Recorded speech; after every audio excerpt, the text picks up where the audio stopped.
Even so, there was much more afoot. Of that, Washington was certain.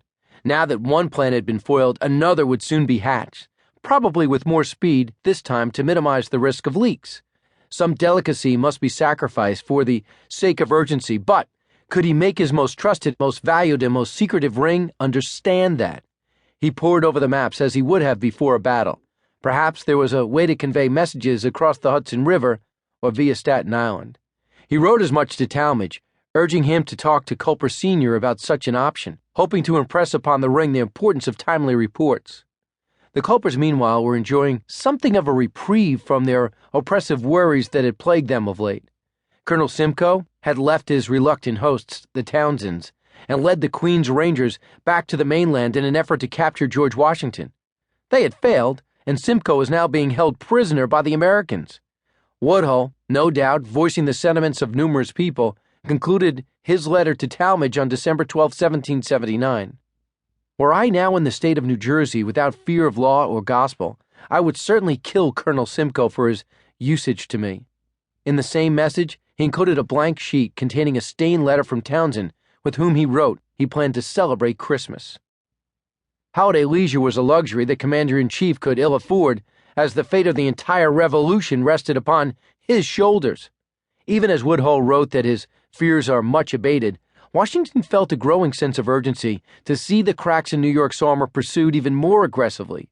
Matters in the southern colonies showed signs of deteriorating come spring, which meant that his attention and resources would even be more divided and strained. If the British were plotting any offensive maneuvers from the city, he wanted to be prepared.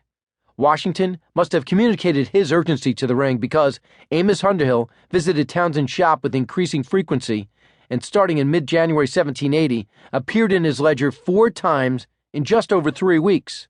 But the smuggled messages were not meeting the pressing demands Washington was facing. Events were accelerating rapidly, and the laborious means of conveying the letters out of occupied New York and Long Island into Connecticut and overland to Washington's camp was too slow. Instead of providing new information, the Culper's intelligence was now providing verification of facts the general had already learned.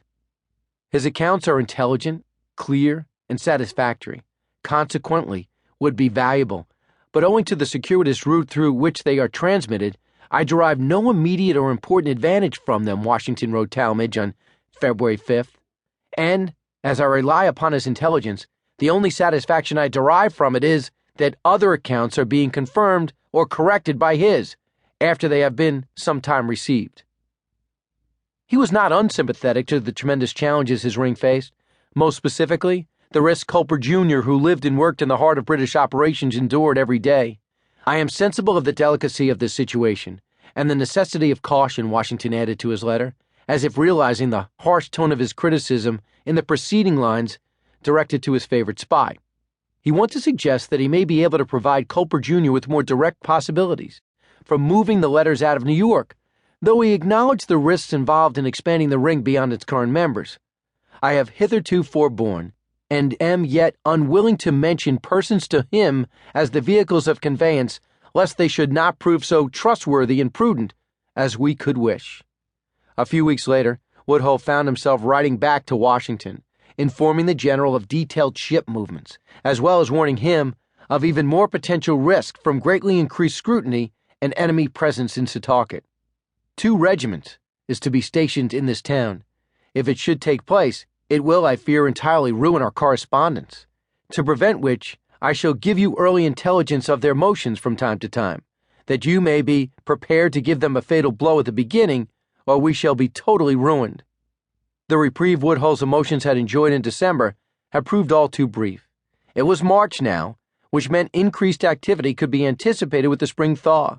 But the winter of 1779 to 80, known as the Hard Winter, proved to be one of the coldest recorded seasons of the 18th century in North America, and refused to let up. The weather took a turn for the worse, with tumultuous spring storms thwarting several efforts to convey letters to Washington, explaining that the Culpers had taken seriously his concerns regarding the speed of their reports. Under increased pressure to perform, Woodhull once again let his nerves get the best of him, as he attempted to count and recount the blank sheets of paper that had come to him as part of his last batch of goods.